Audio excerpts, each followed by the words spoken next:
As Act 5 opens, the elaborate web that Iago has spun trembles on the brink of either a full harvest of flies or a devastating rupture that will leave the spider hanging by a thread.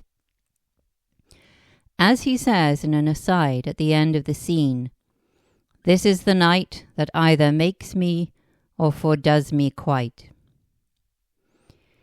In a pale shadowing of his corruption of Othello's mind, Iago has also persuaded Roderigo to murder for jealousy. Roderigo's shallow character, devoid of all moral substance, has been easily persuaded to kill another man for his own gain.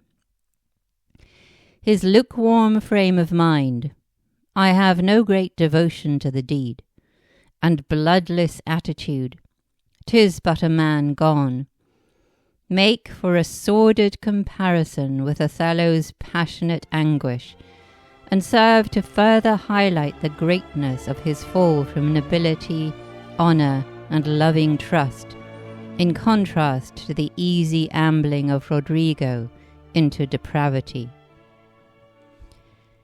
Iago has convinced Roderigo that it is in his interests to kill Cassio, but is aware that it is quite as likely that Cassio will kill Roderigo, and, as he contemplates his plan in an aside, he reflects that either outcome will be of benefit to him. If Roderigo lives, he will want a return of all the gold and jewels Iago conned from him as supposed gifts for Desdemona. If Cassio survives, he may learn of Iago's duplicitous plot against his life from Othello. And there is another telling reason Iago gives for wanting Cassio dead, saying, "If Cassio do remain, he hath a daily beauty in his life that makes me ugly." This striking comment sheds light on the corrosive envy which is at the bottom of all Iago's scheming. The desire to destroy all virtue and make the world as hideous as himself, so that he is not shamed by the presence of goodness, truth, or honour. When Cassio wounds Roderigo after Roderigo's failed assault on him, Iago lunges at Cassio in the dark and injures him in the leg, before disappearing and reappearing as though just roused by the noise, joining Lodovico and Gratiano, who have come across the scene. Iago, greeted by Lodovico as "a very valiant fellow," manipulates the scene in masterful fashion so as to maintain his own appearance of innocence and to cast the guilt onto others. Pretending outrage at Cassio's attacker, he stabs Roderigo, thus disposing of one of his problems, and Roderigo, finally realizing his deadly deceit, cries out, "O damned Iago, O inhuman dog," before losing consciousness. When Bianca turns up and is distraught to see Cassio wounded, Iago takes the opportunity to cast the blame for the attack on her, knowing that her low social status will count against her. "Gentlemen all, I do suspect this trash to be a party in this injury." Then, taking a light and shining it on Roderigo, he feigns surprise and distress that his dear friend is slain, and asks Cassio in apparent consternation, "What malice was between you?" The malice, of course, was all Iago's, and although his cool manoeuvrings have disguised his culpability, it is significant that his first victim has now denounced him as damned Iago, in contrast to the generous adjectives of good and honest that have been used of him throughout the play, as the web of his deceit begins to give way. Yet the grim tragedy relentlessly unfolds, as in the final scene of the play, Othello enters Desdemona's bedchamber. It is dark, and Othello holds a light to look upon his sleeping wife before he kills her. Othello's life has been one of wild adventure and courageous exploits. He has led men into war and fought and won many battles. Yet here in the intimacy of the bedchamber, which should have been a place of refuge, harmony, and marital bliss, he is about to surrender to an invisible enemy more deadly than any he has ever faced on the battlefield. The battle now being waged in his own soul is between light and darkness, and the potent intensity of that struggle is fittingly reflected in the close intimacy of the darkened room with its one burning light. And it is the idea of light that absorbs his thoughts as he gazes on his wife. Put out the light, and then put out the light. If I quench thee, thou flaming minister, I can again thy former light restore, should I repent me. But once put out thy light, thou cunningst pattern of excelling nature, I know not where is that Promethean heat that can thy light relume. The two lights he is comparing are the torch he holds and the light of Desdemona's life. The torch can be relit, but once dead, Desdemona's life can never be rekindled. The idea of consecutive lights being extinguished, expressed in the phrase, put out the light and then put out the light, summons more general concepts of the progress of evil as it dims one light after another. So the darkness emanating from Iago first put out the light of Othello's happiness by undermining his trust in his wife, then quenched the light of his nobility and calmness of nature by stoking his jealousy into rage, before finally pushing him towards killing the light of life within Desdemona, which will plunge him into such darkness that he will take his own life. Here in the bedchamber, one light yet remains in the darkness, as the sight of Desdemona rekindles his intoxicating love for her, and he cannot resist kissing her. O balmy breath, that dost almost persuade justice to break her sword. It is significant that Othello has been induced to murder his wife for the sake of the abstract principle of justice. So evil actions will often be justified in the name of some notional good, even as the action itself violates the vaunted principle. Yet rarely is this the true motivation. So, as she wakes, his sorrowing love is changed to anger, and his wounded pride and furious jealousy are far more in evidence than some philosophical commitment to the idea of justice. As Desdemona looks on him, she cries, "Alas, why gnaw you so your nether lip? Some bloody passion shakes your very frame." Speaking of Cassio, Othello rages, "Had all his hairs been lives, my great revenge had stomach for them all." By contrast, Desdemona's reaction, though fearful, is measured in defending herself and steadfast in telling the truth. She proclaims her innocence, but seems doubtful that she will receive justice from Othello. "Why I should fear I know not, since guiltiness I know not, but yet I feel I fear." As he threatens her with death, she places her trust in God. "Lord, have mercy on me." And when Othello concurs with, "I say Amen," she tries to apply the heavenly pattern to him, "And have you mercy too." But Othello is still captive in the hell that Iago has made for him, and too intent on punishing her for the pain he feels. When Desdemona asks him what the matter is, there is considerable pathos in his response. Instead of accusing her directly of infidelity, he fixates once more on the handkerchief, whose image Iago has succeeded in branding on his mind as a toxic proof of broken trust. That handkerchief which I so loved and gave thee, thou gavest to Cassio. There is almost a childlike sense of hurt vulnerability in this simple statement about this gift which meant so much to him, and which apparently she has valued so little that she gave to another man.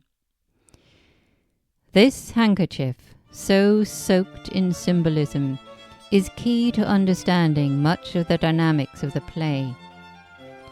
The materialist Iago implies it is a mere trifle, yet instinctively knows its power over Othello extends well beyond its physical properties. The strawberries with which it is embroidered are associated with love, passion, and purity, both romantic and spiritual. Thus, it is both a token of Othello's deep love for his wife and an emblem of Christ's sacrificial blood reflected in Desdemona's heavenly orientation and in her ultimate fate. Yet there is also a dark magic in its weave. As Othello had said, it was made by a Sibyl in her prophetic fury and gifted to his mother by an Egyptian charmer. It was dyed with the blood of dead maidens' hearts. It was foretold that in the right hands it could be a bond of love, but if it fell into the wrong hands, it would cause disharmony and hatred. Thus, in Iago's hands, the handkerchief becomes a curse, holding Othello under a spell of despair. The implication is here, perhaps, that the bond of love within marriage should not be shared either physically or emotionally, and you should not allow anyone to worm their way into your marital domain of privacy and trust, as Othello allowed Iago to do. Yet, though Othello has been worked into a frenzy of dark obsessions, his instinctive love for Desdemona wells up even as he prepares to kill her, so that the demons and angels so wrestle in his soul that he is in excruciating torment, poignantly expressed in his admission that suspicion is so painfully rooted in his being now that no denial of hers will convince him. Confess thee freely of thy sin, for to deny each article with oath cannot remove nor choke the strong conception that I do groan withal. Even as he insists on her guilt, his corrupted mind is confused by the overpowering sense of the innocence and purity of the woman before him, and his conviction seems to falter as he says, "Thou dost stone my heart, and makest me call what I intend to do a murder, which I thought a sacrifice." Yet, remorselessly, he is tugged back by the poisoned hook that Iago has placed in his flesh. I saw the handkerchief. The particular handkerchief with its embroidered strawberries that Othello gifted to his wife was a token of their loving bond, but having been snatched by Iago, it loses its particularity and becomes a general symbol of infection, reflected in Othello's diseased mind. It is this sickness of jealousy that erupts once more as Desdemona is upset to hear of Cassio's death, and Othello's previous soft address of "sweet soul" turns again to foul abuse as he moves to strangle her. "Out, strumpet! Weep'st thou for him to my face?" Roused to fury, he ignores her pleas to spare her life, and smothers her as she calls on God. "O Lord, Lord, Lord!" As Emilia knocks at the door, Othello stands in stunned bewilderment, uncertain of how to respond, before suddenly, tragically, realizing the enormity of what he has just done. If she come in, she'll sure speak to my wife.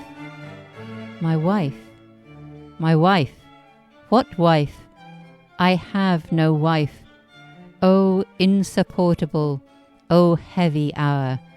Methinks it should be now a huge eclipse of sun and moon, and that the affrighted globe should yawn at alteration. The vastness of the imagery he uses, stretching out to space and envisioning the cracking open of the earth, portrays what Desdemona meant to him, and how her death feels as though his world is breaking apart beneath his feet. When Emilia enters to tell him of Roderigo's murder, she hears the faint voice of her mistress and pulls back the curtain of the bed. Desdemona, dying, again proclaims her innocence. A guiltless death I die. And, in a last act of selfless love, she claims she has killed herself in order to protect Othello, and asks Emilia to commend me to my kind lord. Othello at first appears to use her dying statement to escape culpability, but then flares up in self-righteous condemnation of her. She's like a liar gone to burning hell. 'Twas I that killed her. In response, Emilia declares, "Oh, the more angel she, and you the blacker devil." It is ironic that the devil imagery that Emilia now uses of Othello with some justification was earlier used of him by Iago to unfairly prejudice Brabantio against him. So Iago, mired in his own pit of hideous envy, has managed to pull Othello down to hell with him. Yet, unlike Iago, Othello retains a sense of right and wrong, which, though fatally misdirected, nonetheless places him as a tragic hero rather than a demonic villain. When he attempts to defend his actions to Emilia, he admits, "Oh, I were damned beneath all depth in hell, but that I did proceed upon just grounds to this extremity." When he further attempts to justify the murder by telling Emilia that it was her husband Iago who revealed Desdemona's infidelity to him, she questions him in disbelief. "My husband?" And, as he elaborates on what he told him, she repeats the question with increasing incredulity. "My husband? My husband? My husband say that she was false?" Until Othello grows irritated and responds, "He, woman, I say thy husband. Dost understand the word? My friend, thy husband, honest, honest Iago." This repetition of the word honest that has been applied to Iago throughout the play, as well as Othello's claiming of him as a friend, has a sickening effect on the audience, as it knows the depth of his deceit and of his betrayal of Othello. The suppression of truth and the puffing up of a false reality by Iago has resulted in a growing sense of tension and dismay, as the audience sees Othello being led further and further into the hall of horrors constructed for him, so that, by this last act, the audience is aware of an almost unbearable pressure as they wait for the inevitable collapse of the illusion and the truth to emerge. Thus, there is a sense of release when Emilia starts to tear down the walls that have kept Othello in darkness, with her harsh denunciation of both him and her own husband, if, as Othello claims, he has accused Desdemona of infidelity. "If he say so, may his pernicious soul rot half a grain a day. He lies to the heart. She was too fond of her most filthy bargain." The language she uses here may reveal some latent prejudice in Emilia, against the Moorish Othello, who, she implies, is in some way unclean and inferior to her mistress. This deed of thine is no more worthy heaven than thou wast worthy her.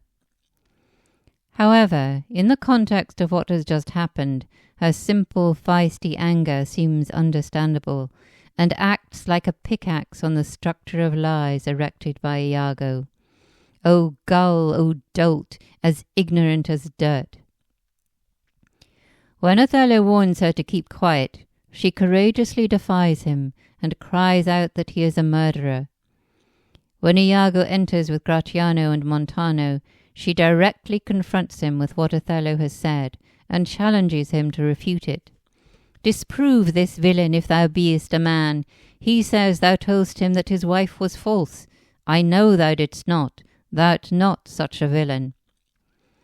Emilia's exhortations to her husband to be a man recalls Iago's earlier taunts to Othello about his manhood, when he was steering him towards an act that was the very antithesis of the contemporary idea of manhood, the murder of an innocent woman. The concept of the Christian knight as the ideal of manhood still had a strong hold on the Elizabethan mind, and the knight's code of chivalry, with its emphasis on truth, justice, and the protection of the weak and innocent, is what Emilia appeals to here, starkly contrasting her brusque honesty with his serpentine guile. As Iago admits that he told Othello that his wife was unfaithful, Emilia lets fly a torrent of unvarnished truths that sweep away the web he has woven in the darkness. You told a lie, an odious, damned lie. Upon my soul a lie, a wicked lie. As Montano decries the monstrous act of murder, she recalls her gut instinct of earlier when she suspected some evildoer of poisoning Othello's mind with slander. Villainy, villainy, villainy. I think upon't, I think, I smelt. Oh, villainy, I thought so then. I'll kill myself for grief. Oh, villainy, villainy. The repetition of the word villainy encapsulates both the strength of her feeling and her straightforward recognition of evil, and her willingness to denounce it for what it is. Thus exposed by the truth, Iago's immediate instinct is to try to silence her. Go to, charm your tongue, and, what, are you mad? I charge you get you home. As she defiantly declares she may never go home, Othello collapses on the bed and lets out a protracted groan. Its visceral nature, indicated by Shakespeare's use of a series of O's followed by exclamation marks, as though his agony is beyond words, as it seems he begins to doubt what Iago has told him. Where Desdemona was sweetly forgiving of her murderer, Emilia thrusts a metaphorical knife into Othello's wound. Nay, lay thee down and roar, for thou hast killed the sweetest innocent that e'er did lift up eye.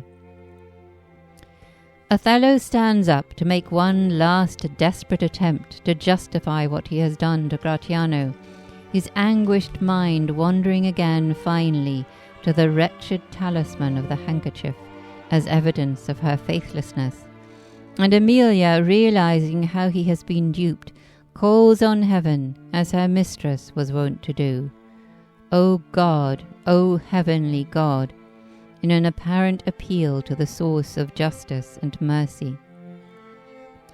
As Iago warns her not to speak further, Emilia, whose instinctive fierce loyalty easily overcomes her professed philosophy of self-interest, shows heroic courage in publicly defying her husband and exposing her employer and social superior as a fool.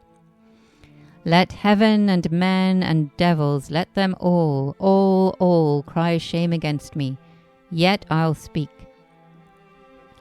Iago, thus cornered, reveals his true face and draws his sword on her, but, undaunted, she unravels the tail of the handkerchief to Othello, causing Iago to spit out vile slurs of villainous whore and filth, and brazenly accuse her of lying. But the evil spell that Iago has cast over Othello is broken, and his tempestuous fury turns on his tormentor. Are there no stones in heaven but what serves for the thunder? Precious villain!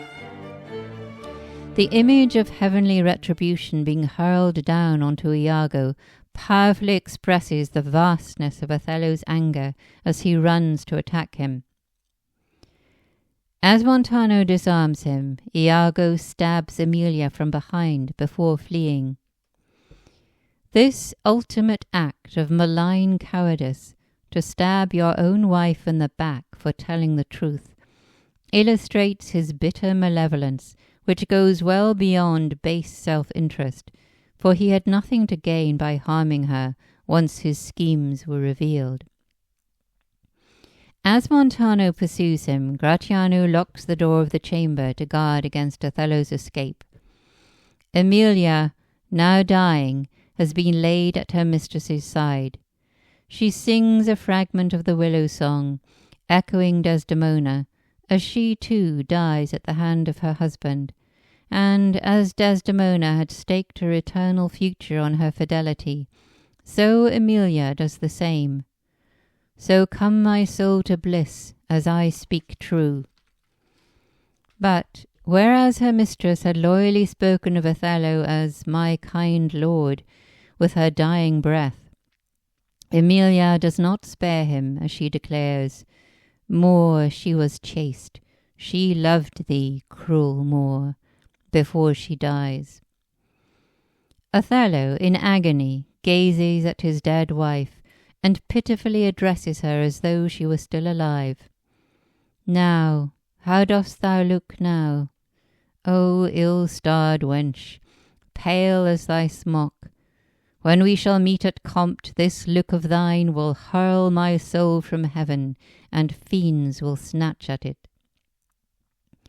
As he looks at her pale corpse, an innocent sacrificed for his mad jealousy, he trembles at the thought of the day of judgment, when they shall meet again, and he imagines himself condemned not by any vengeful spirit, but by her love and purity which he betrayed.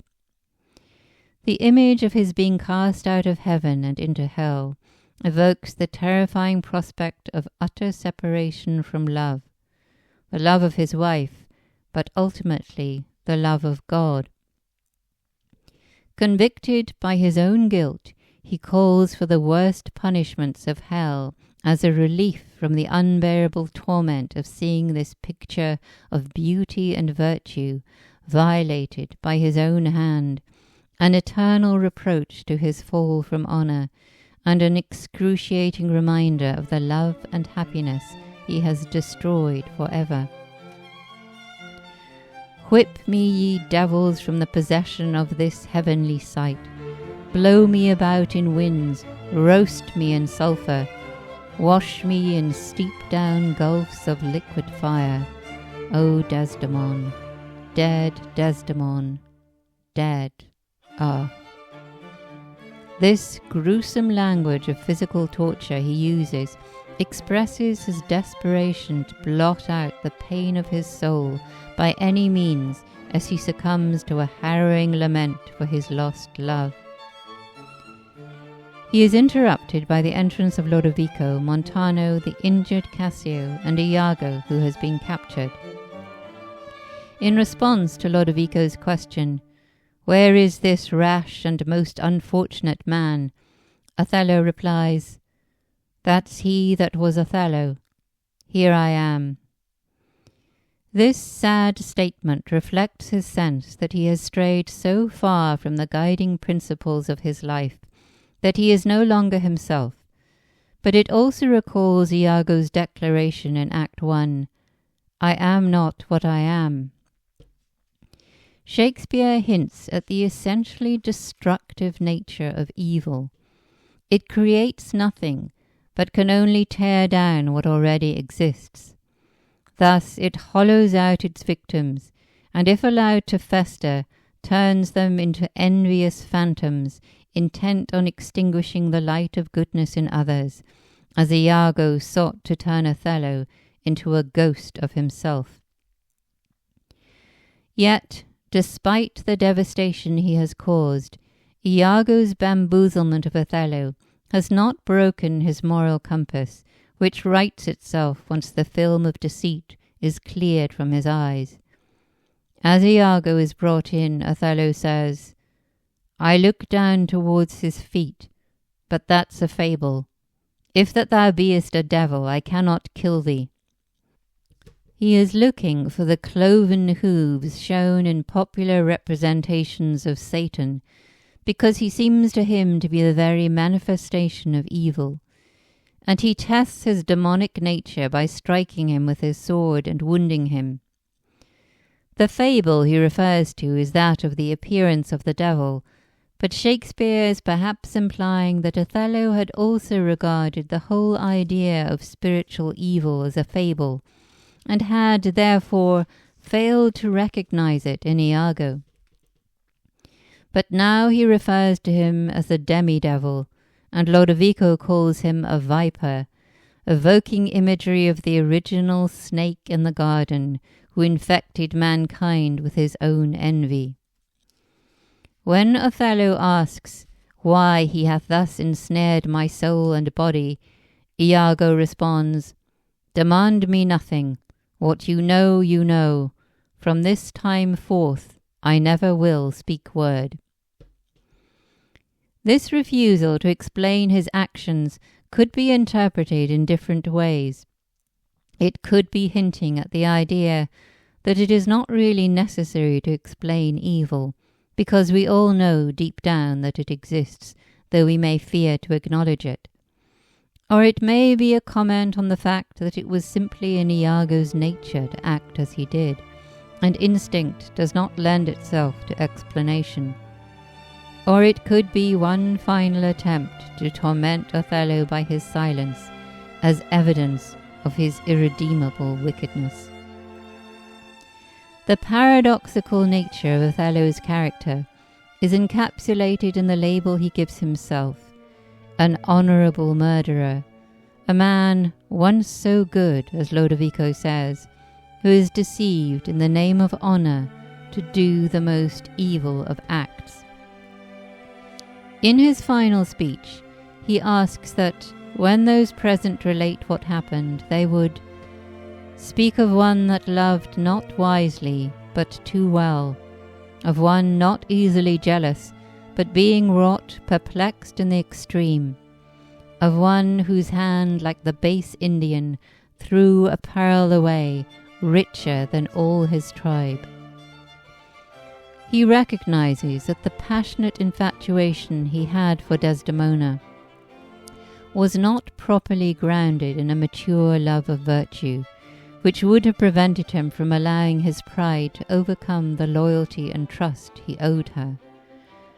But now he humbly acknowledges his own wretched foolishness in casting away the incomparable treasure of a good and faithful woman who loved him and whom he loved. Rather than continue a poisoned existence, he dies as he has lived, according to a warrior code of honour, and, like an ancient Roman, stabs himself to death after declaring, "And say besides that in Aleppo once, where a malignant and a turbaned Turk beat a Venetian and traduced the state, I took by the throat the circumcised dog and smote him thus." In relating this final tale, he both confirms his loyalty to the Venetian state and his honourable code of defending the vulnerable against aggression, and at the same time compares himself to the sort of uncivilized dog that he once fought against, and unsparingly metes out justice to himself. With his dying breath, he seeks once more that marital union with Desdemona that he had broken. "I kissed thee ere I killed thee, no way but this, killing myself to die upon a kiss." The symmetry of the language as he joins her in death evokes a sense of sorrowful harmony restored between them as he collapses beside her. Thus the valiant soldier who tragically succumbed to evil redeems himself with some nobility of spirit at the end, and shows, as Cassio says, that he was great of heart.